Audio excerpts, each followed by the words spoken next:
Hello everybody. In this video, I would like to share with you all what I think meditation is. Now I'm really just gonna let loose and sort of let intuition guide this video because I don't want to just make meditation out to be this another to-do list of an event you need to go and get done.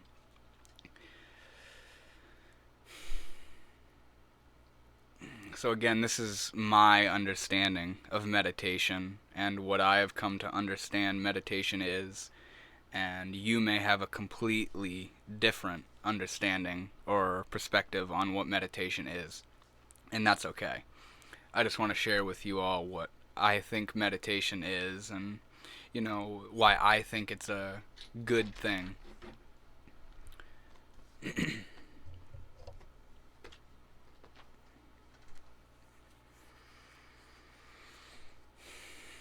So meditation isn't an activity. Unlike your average activities, meditation is actually the recession of activity, the recession of doing, or at least thinking you are somebody doing something. To me, meditation is an awareness of being, an awareness that you are. And this isn't done with a goal in mind. This isn't done with a problem at hand or, thinking something needs to happen upon doing this. But it is more so the recognition of what is available in awareness. It is seeing yourself and hearing yourself and feeling yourself and smelling yourself and becoming aware of the internal dialogue of yourself and who you think you are. Now, when you're meditating, or at least when I'm meditating, my internal dialogue sort of narrates what it is that I'm doing in a way that makes it seem like I am meditating. I am sitting here doing a meditation. Or I am sitting here explaining meditation. But during meditation, which can be done at all times. It doesn't need to be done while you're sitting down or while you're, in solitude or up in the Himalayan mountains or something like that. The cliche ways we think we need to meditate. Meditation would be to see the thought stream of, I am meditating right now. I am doing this. I am doing that. I am thinking this, I am thinking that. Because there are certain, types of thoughts that we associate as ourselves. And during meditation, when one of these thoughts arises, we identify with it and we attach to it as if it were what we were doing or what we were thinking. As in, like I said, sitting in meditation and you're watching your thoughts and all of a sudden the thought comes to mind. It's happening. I'm doing it right. Or you hear a knock at the door and you think, oh, who's that?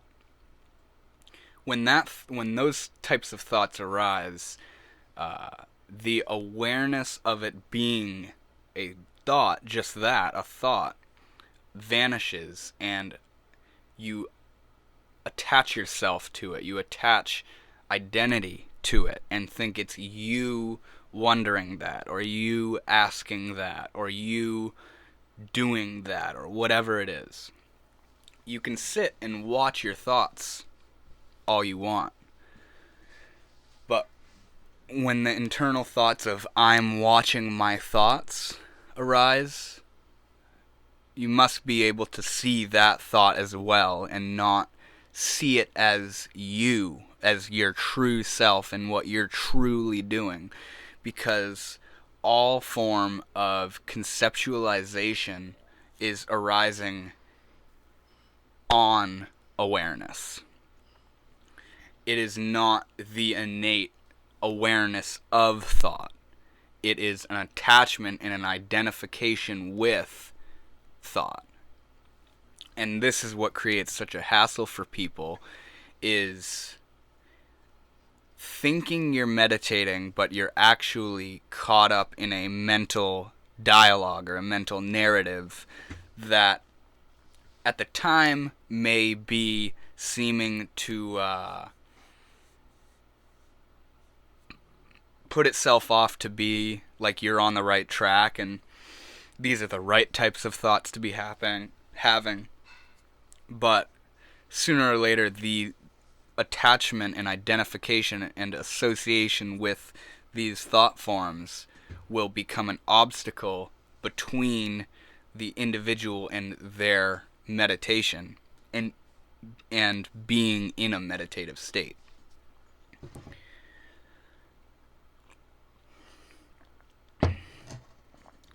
You could think of it like this. Your eyes aren't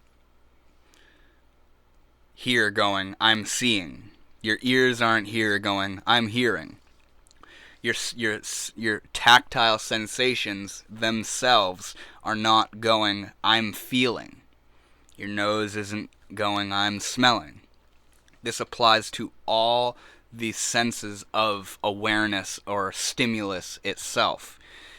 That they are in essence not doing it themselves. It is simply a happening.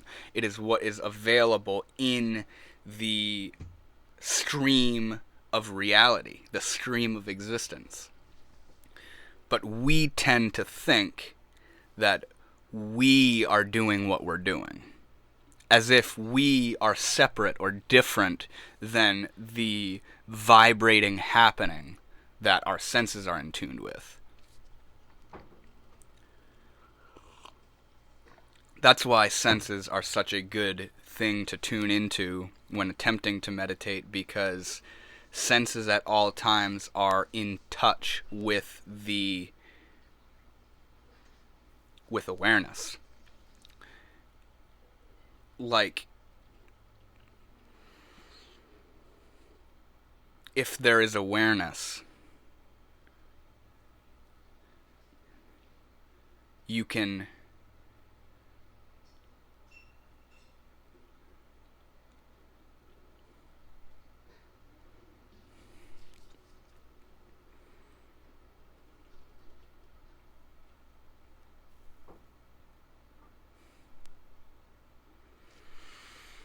I'm sorry, my train of thought's kind of blanking out.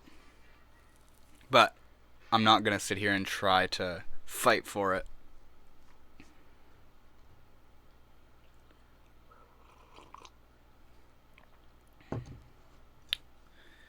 The senses themselves are conveying awareness itself.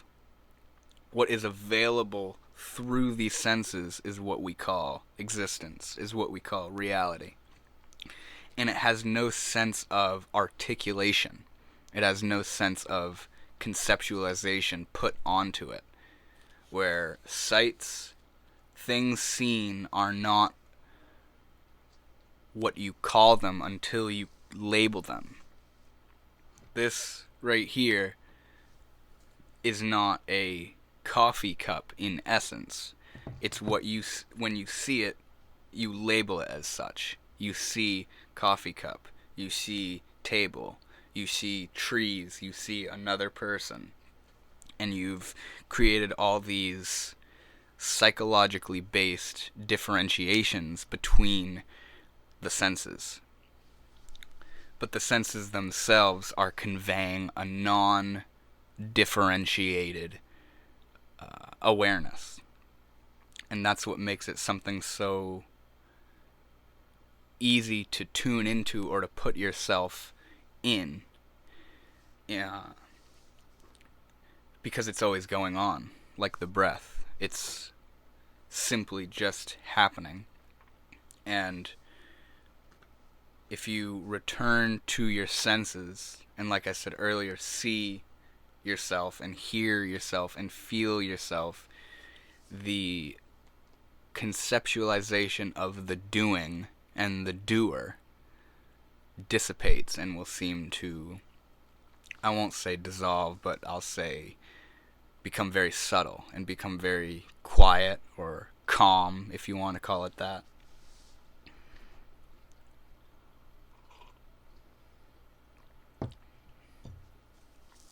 And this differentiating mind is what makes meditation seem like such a task or a elusive thing that only certain people can experience, is because the mind is attempting to differentiate awareness even further than it already is making it out to be.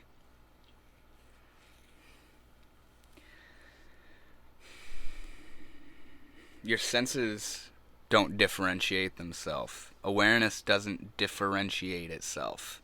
Awareness is, and is underlying what you call it. And it's rather simple to sense, because it's happening of itself. It's not something you need to do.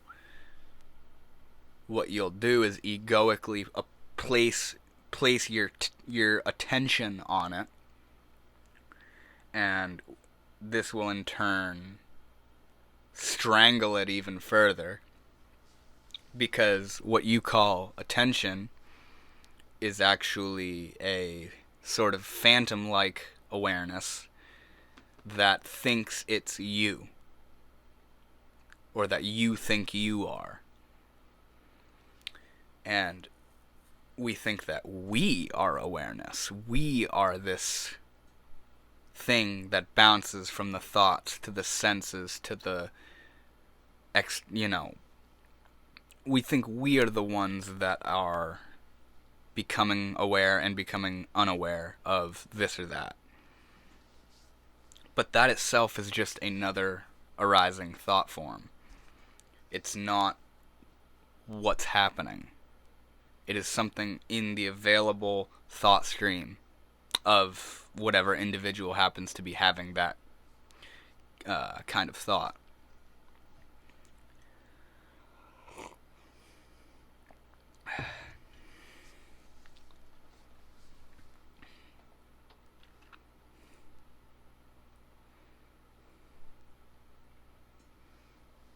Even throughout this entire video, aside from my goal or my purpose or what I'm trying to do or trying to convey, there is awareness.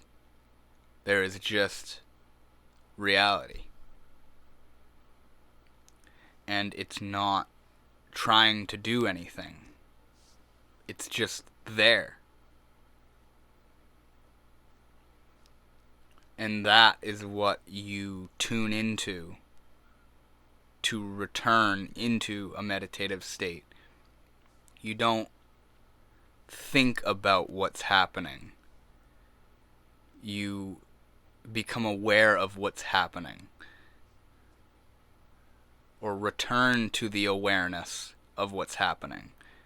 Because we're so caught up in our internal narratives of what we think is happening, and we can't seem to metaphorically escape from that, or how I would say it is, we can't see that thought form, so we're not able to see that it even really exists in a thought form kind of way. We think it's reality. If you can't see that the thought you're having is just that, a thought, it becomes a reality. As in what I was saying earlier of, I'm meditating right now. you tend to not see that thought. You think it's you thinking that. But that's just not what's going on. It's another thought. It's another sequential thought that has arisen that you attach to because you think that's you thinking.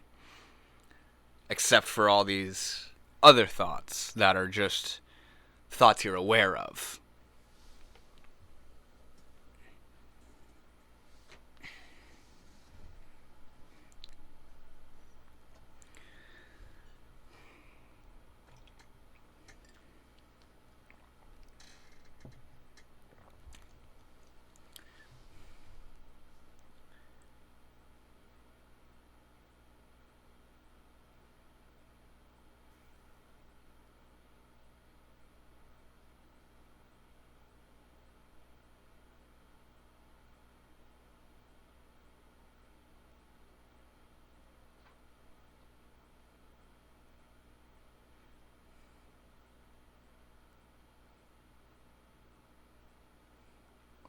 A lot of people think meditation is to sit and do nothing or think about nothing, but they haven't taken the time to think about that instruction itself.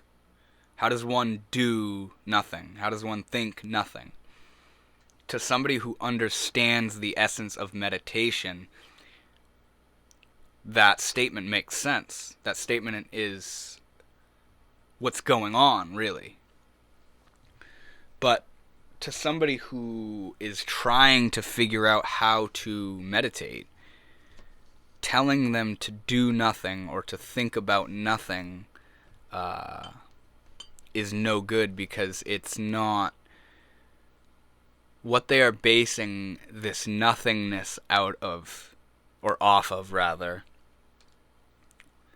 is not the nothingness that you would define as the all-inclusive reality. It's a nothingness as in what they would imagine to be no thoughts, no senses, no emotions, no nothing. And that is meditation. But that is not meditation. That is simply unconsciousness. You're just not conscious at that point. But meditation is an awareness of consciousness, if you want to put it like that. It's an awareness of awareness itself. Meditation is becoming aware of what you're aware of. Because, like I've said, we're so lost in our descriptions of what we're aware of that our descriptions have become the reality. But we don't know, or we have forgotten about the underlying formless reality of awareness. Raw, nameless, non-separate reality. Awareness. It just is. And this is what we return to when we meditate. When I sit in moments of silence, it's not that I'm thinking about what to say to you all, it's that I don't have anything to say to you.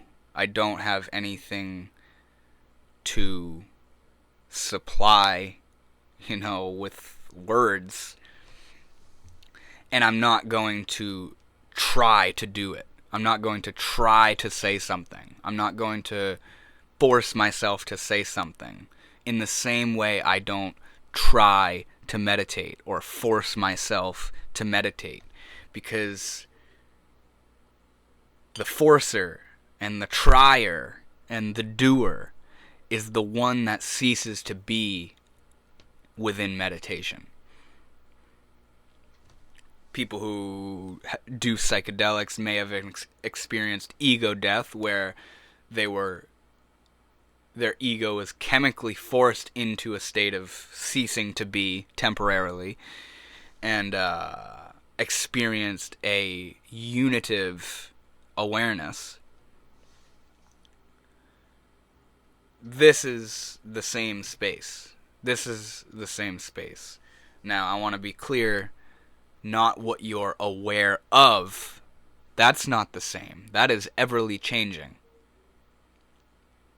But that you are aware of awareness is what is the same.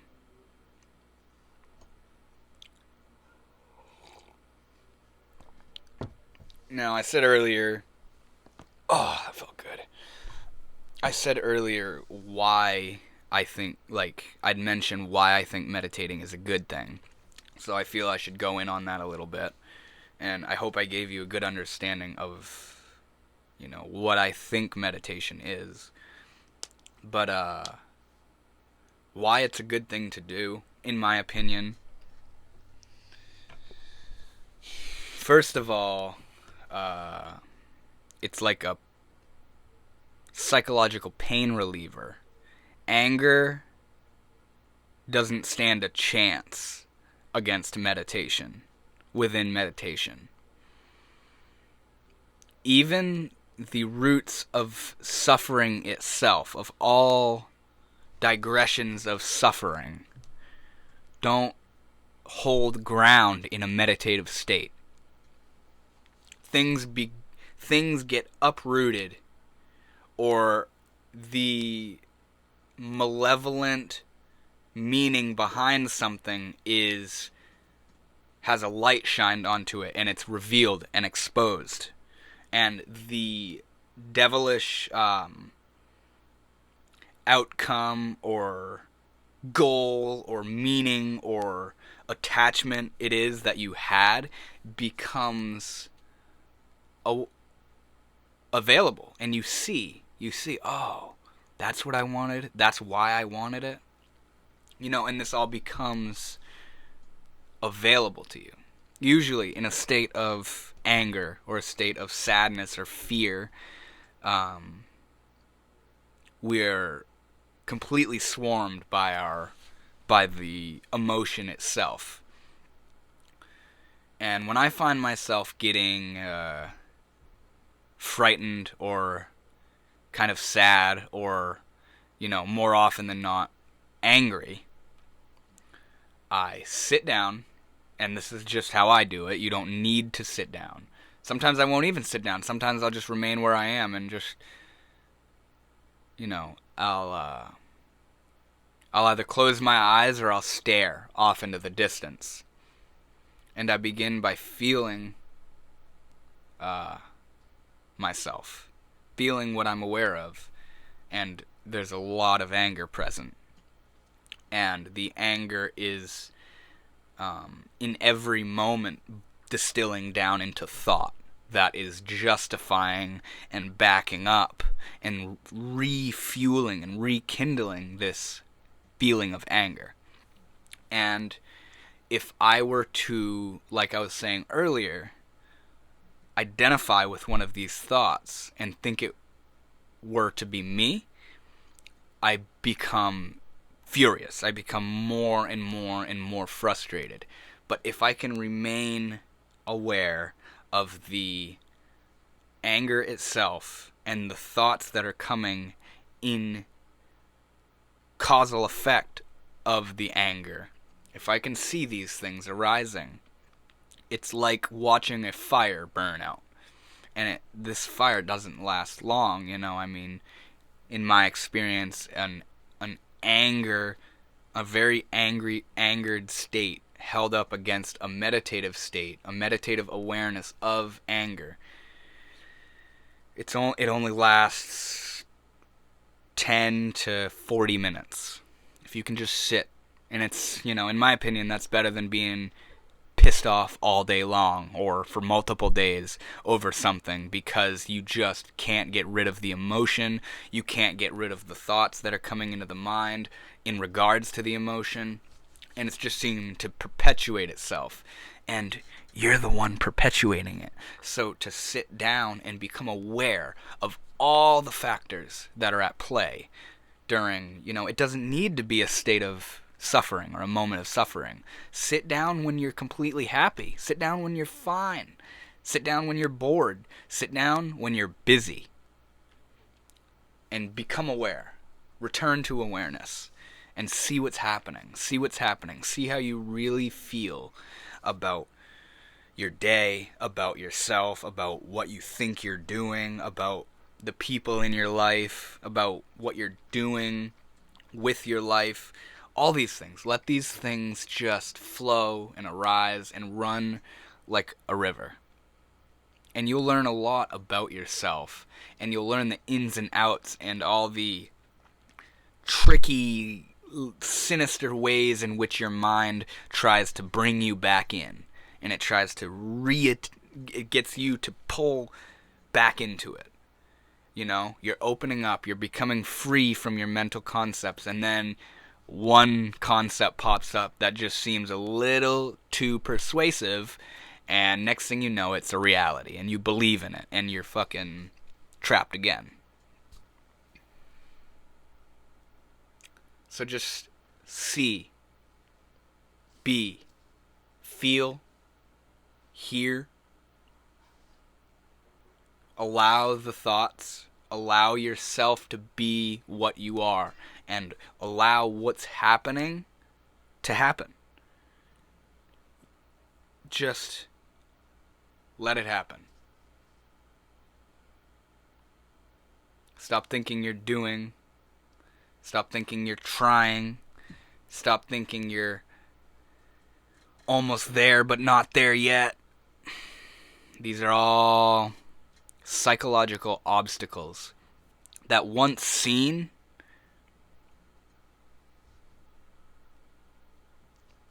you can see past them afterwards. You catch them when they arise, and they no longer take you in and make you think they are a reality, at least as much as they used to. And this is really why I think meditation is a good thing to do, because it gives you a grasp on yourself. People spend their days being dragged around by the nose by their every thought and emotion, by every event that occurs around them, and they are literally at the whim of their state of mind. And when you meditate, you become aware of your state of mind. You become aware of why you feel the way you do, and why you're thinking what you're thinking, and how you actually feel towards things, and what you actually believe in, or actually have faith in. And it turns up a lot of fallacy about who you think you are and what's going on, and how important you think your emotions or your external scenarios are.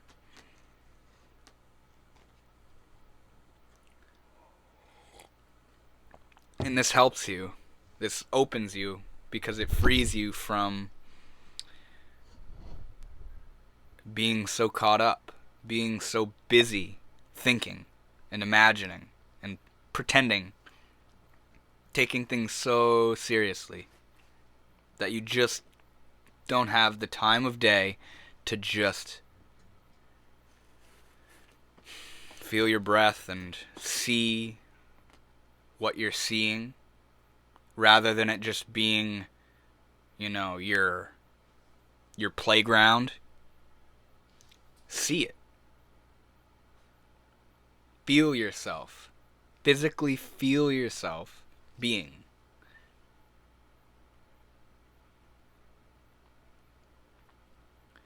Become aware of the psychic-like energy that is your inner dialogue.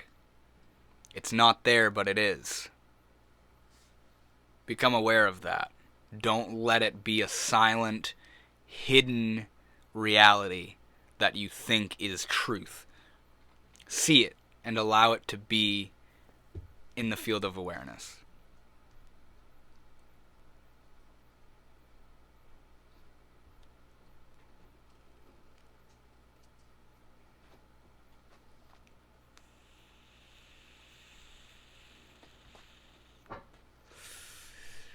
That's it for this one, guys.